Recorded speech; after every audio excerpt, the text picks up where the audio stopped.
Os 4 temperamentos na educação dos filhos. Capítulo 6. Filhos melancólicos com pais coléricos. Pais coléricos não podem esquecer que o filho melancólico não é extrovertido, não tem necessidade de competir, de entrar em discussões o tempo todo, de ser desafiado. Não precisa de atividade o tempo todo e não precisa demonstrar sempre o que está sentindo. O filho melancólico tem um tempo de amadurecimento da personalidade, muitas vezes desconhecido para o pai colérico, e ao pai cabe apenas entender que ele vai se autoafirmar, se desenvolver e adquirir sua personalidade seguindo um ritmo próprio. A dificuldade do pai colérico com o filho melancólico é uma dificuldade comportamental. Existe um embate, mas não um embate ativo, pois em geral o filho melancólico não toma a dianteira dos problemas. Por isso, o pai colérico muitas vezes desrespeita o tempo do filho melancólico, o que representa um grande prejuízo para este.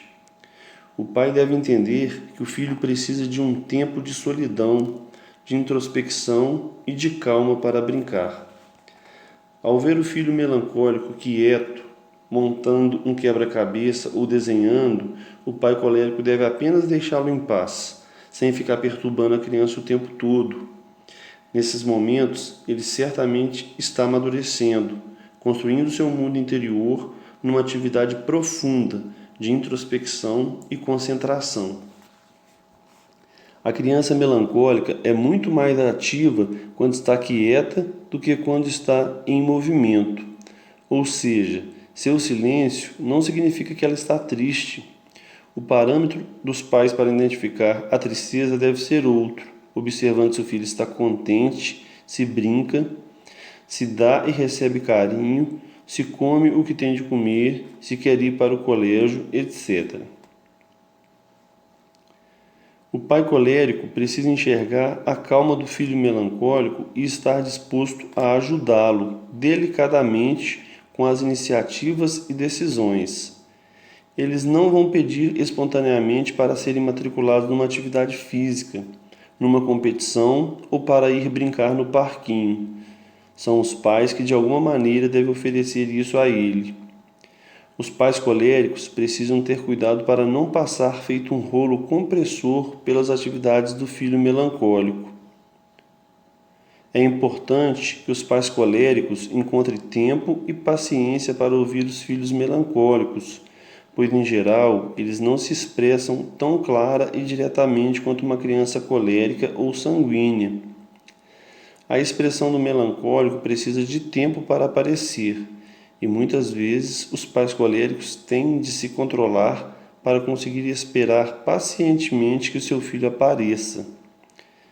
Já ajuda muito se o pai colérico não tomar sempre para si o rumo da conversa e permitir que o filho fale ao seu tempo, no seu ritmo e sobre o assunto que quiser falar.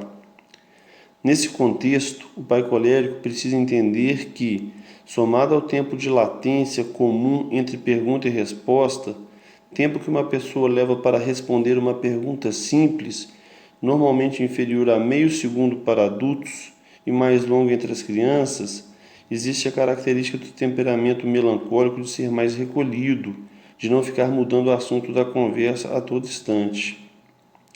O pai colérico precisa dar tempo para seu filho melancólico responder, aparecer e expor suas questões. Também é fundamental que o pai colérico expresse verbalmente a sua apreciação, o quanto está satisfeito por tê-lo como filho e como ele está desempenhando bem certas funções. Desta forma, o filho melancólico tende a se desenvolver muito bem. Filhos melancólicos com pais sanguíneos.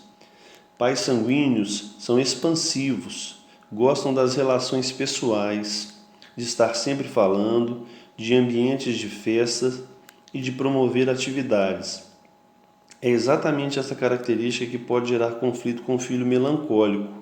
É comum o pai sanguíneo queixar-se de que o filho melancólico não tem amigos, pois ele se incomoda muito com isso e passa a acreditar que, na verdade, ele tem problemas de timidez ou baixa autoestima, mas é só seu temperamento, que só se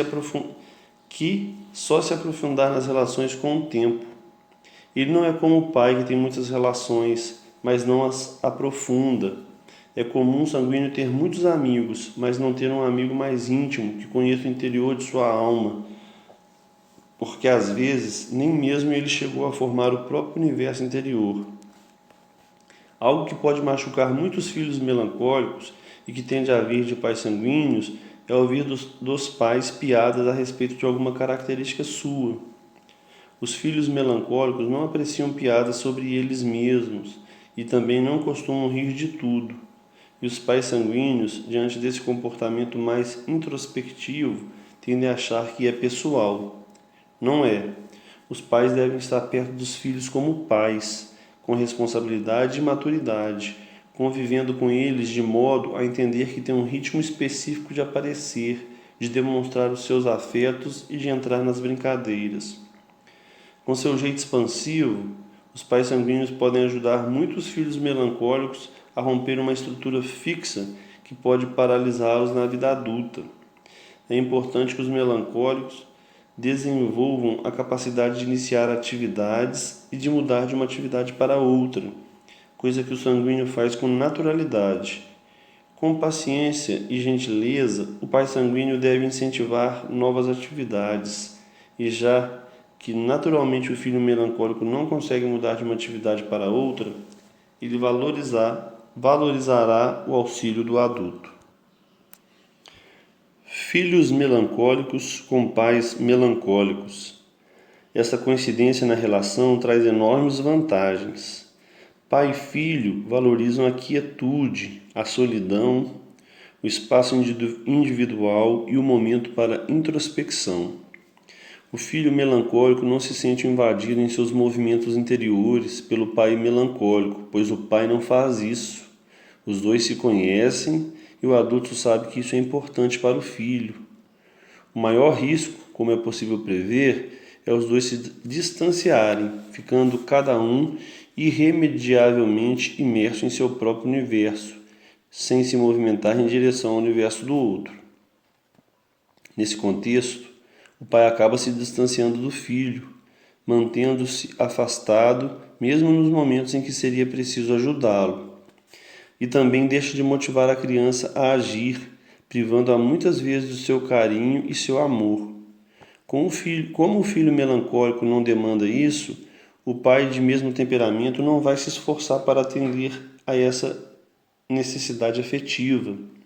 Portanto, o pai melancólico tem de se antecipar.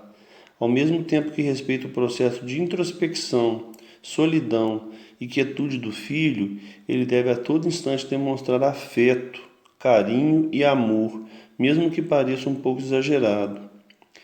Pode ser exagerada a ação, mas nunca a recepção. Os melancólicos gostam de saber que estão recebendo afeto e que são alvos de amor. Eles só não o demonstram com tanta facilidade. Outra questão comum é que, devido exatamente à sua capacidade de introspecção, os melancólicos podem se tornar pessoas muito críticas, e conforme a criança começa a crescer, as conversas passam a orbitar ao redor de temas pessimistas e críticos. O pai melancólico precisa se esforçar no sentido de comunicar ao filho certa alegria diante da vida, uma alegria possível e não postiça, e conduzir assuntos relacionados a objetivos superiores, a metas altas do espírito, do intelecto e da cultura, a esportes e conquistas físicas, sem ficar alimentando fofocas e pessimismo. O assunto entre melancólicos raramente será um assunto leve e frívolo, ao contrário, tende a ser sempre muito profundo. O pai melancólico deve estar atento para perceber se não está fazendo tempestade em copo d'água. Ocorre, às vezes, de muitas coisas se acumularem dentro do seu interior e basta um mínimo sinal de mau comportamento para fazê-lo reagir. Obviamente, o desconto vai em direção em quem cometeu o deslize. E muitas vezes o pai pune algo com uma severidade fora de contexto, o que de nada adianta, pois trata-se de uma criança que não tem as ferramentas de análise e discernimento necessários. Normalmente, os deslizes do filho melancólico não são atitudes graves, pois ele tende a ser calmo. Se o pai melancólico for muito severo ou injusto, ele vai absorver e armazenar essa atitude em seu peito, e depois será mais difícil ele perdoar e interagir com você. Por isso, não é necessário punir de modo muito severo as crianças melancólicas, já que tendem a compreender facilmente. Um hábito muito positivo na relação entre pais e filhos melancólicos é sempre perguntar o que as crianças estão pensando ou sentindo, no sentido de dar suporte e oportunidade de elas se expressarem. Filhos melancólicos com pais fleumáticos. Nesta relação também há certa vantagem quanto ao respeito à privacidade interior e à quietude, tão necessários para o desenvolvimento do melancólico. O pai fleumático tem facilidade de não perturbar esses momentos, e assim como o pai melancólico precisa se esforçar para encontrar alegria e energia na relação, buscando momentos mais lúdicos, já que vai tender à quietude e a calma, que não promovem tantas atividades ou novidades. Isso pode gerar uma relação distante e monótona. Assim como o pai melancólico, um pai fleumático em geral deve elogiar mais do que acha importante elogiar, tomando sempre a dianteira do afeto, do carinho, do cuidado. Deve fazer sempre mais do que acredita ser necessário. Algo que pode ajudar muitos pais fleumáticos na educação de crianças melancólicas é relembrar com elas, os momentos bons em família e os momentos de vitória do filho através de fotos, vídeos e registros físicos. A mesma passividade que pode acometer o relacionamento entre pais e filhos melancólicos pode recair sobre a relação entre pais fleumáticos e filhos melancólicos. O pai, então, pode ajudá-los a iniciar atividades e amizades e a enfrentar desafios, sempre com calma, o que o pai fleumático vai tirar de letra. Como o filho melancólico não traz muitos problemas, o pai fleumático tende a se acomodar e se achar que tudo está sempre bem, relaxando um pouco em sua observação, quando na verdade precisaria estar na dianteira, promovendo atividades para o filho melancólico.